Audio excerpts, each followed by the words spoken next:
اختیار صاحب آپ نے ان کی گفتگو سنی، میں سوال فریز کر رہا ہوں ان کے اعتراضات پر مبنی، اور وہ تو کہہ رہے ہیں خدا کی قسم جو اس وقت قانون و آئین کا حال ہے بیان نہیں ہم کر سکتے، یہ حال کر دیا آپ کی سرکار نے، اور وہ کہہ رہے ہیں کہ عدالتی احکامات کے باوجود ملاقات نہیں کروانے دی جا رہی خان صاحب سے۔ ایک 14ویں گریڈ کا بندہ عدالتی احکامات کو ہوا میں اڑا دیتا ہے۔ اختیار ولی صاحب۔ بسم اللہ الرحمن الرحیم۔ بہت شکریہ اجمل جامی صاحب۔ قانون اور انصاف کا جو حال انہوں نے کیا تھا وہ تو میرے خیال میں یہ بھول گئے ہیں، ان کو شاید یاد نہیں، یاد دلانا پڑے گا۔ جی ابھی تو تھوڑا سا ہم نے معاملہ سیدھا کر دیا ہے۔ اچھا، کم از کم جو عدلیہ کا ہے، یہ 26ویں آئینی ترمیم اور 27ویں آئینی ترمیم پہ بات کر رہے تھے شفقت بھائی، چھوٹے جی بھائی ہمارے۔ جی لیکن اگر یہ آپ کو کبھی بھی نہیں بتائیں گے کہ اس میں عوام کا کیا فائدہ ہے۔ عوام کا فائدہ وہاں پر ہے کہ جہاں پر یہ بیک لاگ جو ہے، جو لاکھوں میں پہنچ چکا ہے، لوگ جو انصاف کے لیے منتظر ہیں، ان کے کیسز چلیں گے، آئینی عدالت اپنا کام کرے گی۔ 10% آپ کے ٹوٹل کانسٹیٹیوشنل پٹیشنز ہوا کرتے تھے اور 50% سپریم کورٹ کا ٹائم وہ کھا جاتی تھی۔ ٹھیک، اسی طرح یہ بیک لاگ ہوتا ہے، پھر پیچھے سے کیس جمع ہوتے ہیں جو انصاف کے منتظر، بہت ساری بیوائیں ہیں، یتیم بچے ہیں، بڑے بزرگ ہیں جو انصاف کے منتظر ہیں، ان کا بھلا ہوگا۔ اسی کو عوامی فلاحی اور عوامی بھلائی کے قوانین کہتے ہیں جو بنائے جاتے ہیں۔ پارلیمنٹ کا کام ہی یہی ہے، ٹھیک۔ 26ویں آئینی ترمیم ہو، 27ویں ہو یا 28ویں وہ یہ کہہ رہے ہیں اختیار صاحب، وہ یہ شفقت صاحب یہ کہہ رہے ہیں اصل میں کہ آپ 26ویں ہو یا 27ویں کوئی ایک شک دکھا دیں جس سے عام آدمی کا بھلا ہو۔ ایک تو انہوں نے یہ نقطہ اٹھایا ہے، دوسرا وہ کہہ رہے ہیں کہ چھٹا موقع ہے کہ ہم وہاں پہنچے ہیں، بہنیں ہوں خان صاحب کی یا وکلا، ان سے ملاقات کی اجازت نہیں دی جا رہی عدالتی احکامات کے باوجود۔ میں نے آپ کو بتایا کہ جو 27ویں ترمیم ہے اس سے بہتر یہ ہوگا کہ آپ کی سپریم کورٹ پہ جو ورک برڈن ہے، جو لوڈ ہے، وہ کم ہو جائے گا، اور آپ کی جو آئینی عدالت کے کیسز ہیں وہ الگ ہو جائیں گے۔ تو اس سے جو لوور جوڈیشری سے لے کر اپر تک یہ سارے معاملات جو ہیں، جو عوامی مفاد کے کیسز ہیں، وہ فیصلہ ہونا شروع ہو جائیں گے۔ آئینی پٹیشنز ٹوٹل آپ کے 10% ہوتے نہیں ہیں، اور آپ کے آدھے سے زیادہ وقت جو ہے وہ سپریم کورٹ کا وہ کھا جاتے ہیں۔ میں یہی کہہ رہا ہوں کہ اس کا فلاح، اس کی آبادی جو ہے، اس کی جو ثمرات ہیں وہ عام عوام تک پہنچیں گے۔ اس سے ان کا خیر کوئی تعلق تو نہیں ہے، لیکن ان کو جو مسئلہ ہے وہ یہ ہے کہ کچھ ججز جو ان کے شاید ان کو زیادہ فیور دیا کرتے تھے، یا ان کو کچھ ایسی عدلیہ کی آزادی کی پڑ گئی تھی کہ جو ان کے حق میں فیصلے کرتے تھے، ان کے مخالفین کو تن کے رکھ دیتے تھے۔ اب وہ عدلیہ ان کو نظر نہیں آ رہی ہے، یہ کہتے رہتے ہیں، یہ ان کو کہنے دیں، یہ بیک گراؤنڈ میوزک ہے۔ دوسرا، انہوں نے اپنی حکومت میں کون سا کوئی ایسے پریسیڈنٹ سیٹ کیے تھے جس کو مثال بنا کر آج میں آپ کے شو میں پیش کر سکتا ہوں؟ اختیار صاحب، آپ نے وہ خان صاحب سے ملاقات نہ ہونے کا سوال تو پھر تیسری بار بھی آپ ریجیکٹ کر رہے ہیں نا، جواب نہیں دے رہے، مرضی آپ۔ میں اس پہ آ رہا ہوں، اگر میں پہلی بات کا جواب مکمل کر لوں تو اس پہ پہنچوں، اگر آپ مجھے موقع دیں تو میں بول دیتا ہوں۔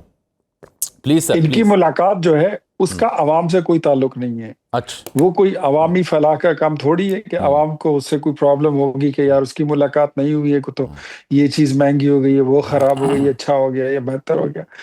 ملاقاتیں ان کی ہوتی رہتی ہیں، کبھی نہیں بھی ہوتی ہیں، کوئی قیامت نہیں آتی، ہو جائے گی، آج نہیں ہوئی کل ہو جائے گی، کل سنی تو پرسوں ہو جائے گی۔ وہ روٹین کی باتیں ہیں۔ بات کریں کہ ملک کے کیا کرنا ہے، آپ نے اگر بات کرنی ہے تو پارلیمنٹ کی بات کریں۔ جی شفقت صاحب، آپ کچھ کہہ رہے ہیں؟ میں پارلیمنٹ کی بات کریں۔ کر رہا ہوں کہ عدالت کے احکامات، بے شک آپ عدالتوں کو کچھ نہیں سمجھتے، لیکن 14ویں گریڈ کے ایک سب انسپیکٹروں سے تو ایک جسٹس کی احکامات کی بے توقیری نہ کروائیں۔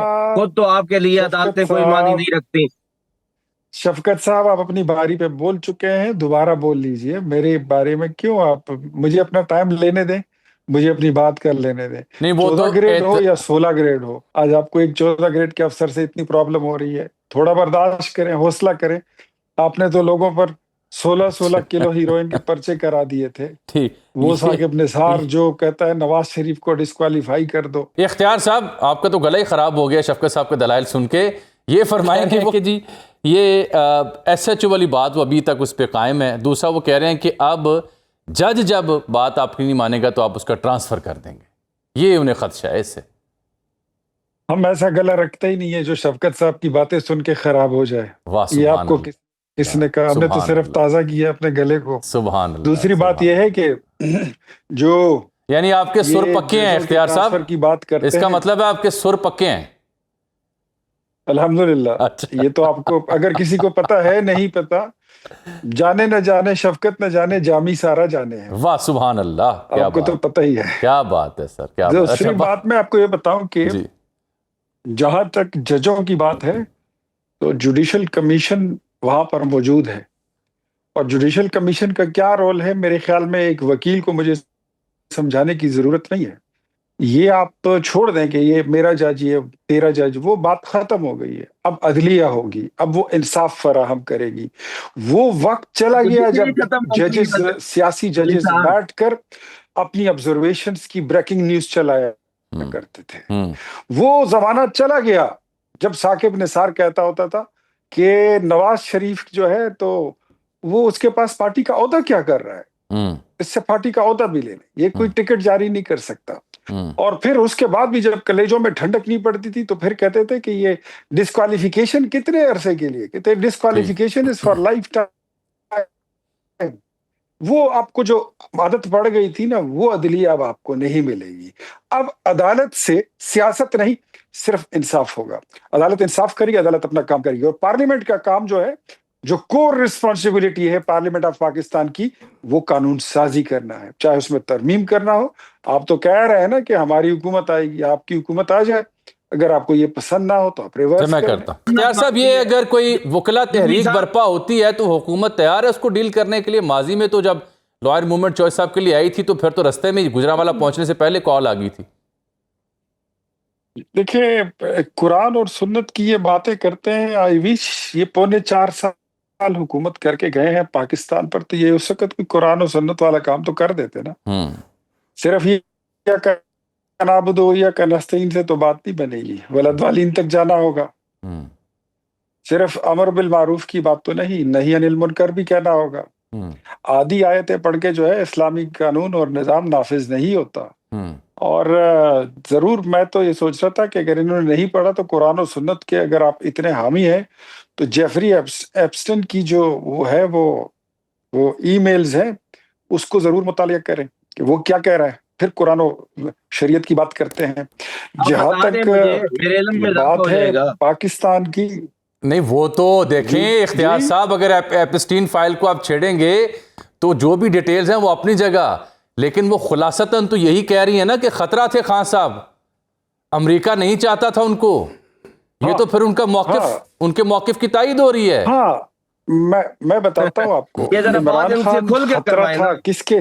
میں بتاتا ہوں. عمران خان خطرہ تھا کس چیز کے لیے؟ کہ جب اس نے پاکستان کی 2600 کلومیٹر کی جو موٹر وے ہے اس کو گروی رکھوایا آئی ایم ایف کے پاس. اسٹیٹ بینک آف پاکستان کو آج آپ State Bank of Pakistan Ajmal Jami نہیں کہہ سکتے، وہ اسٹیٹ بینک ہی ہے، کیونکہ وہ گروی ہے آئی ایم ایف کے پاس. یہ لوگ رکھوا کے گئے ہیں ایئرپورٹ سے، گروی رکھوا کے گئے. اس کے پیچھے کیا بچ گیا تھا؟ اب اس نے وہی اس نے گروی رکھوانے تھے. تو عمران خان اسٹیل مل کا بھی پوچھ رہے ہیں جی شفقت صاحب، کہتے ہیں اسٹیل مل کا بتائیں کس کی ملکیت ہے. اس نے پاکستان کو وہی کرنا تھا، گروی رکھوانا تھا. پیچھے بچا کیا تھا؟ مجھے یہ بتائیے کیا چیز رہ گئی تھی؟ کوئی ایک چیز مجھے بتائیں. یار یہ کہانی شروع کرتے ہیں 9 مئی کے بعد کی. ذرا یہ بتاؤ وہ 50 لاکھ گھر کہاں ہیں؟ وہ 1 کروڑ نوکریاں کہاں ہیں؟ وہ مدینے کی ریاست کہاں ہے؟ وہ جو کہتا ہوتا تھا کہ آپ کا وزیر اعظم سائیکل پر بیٹھ کر جائے گا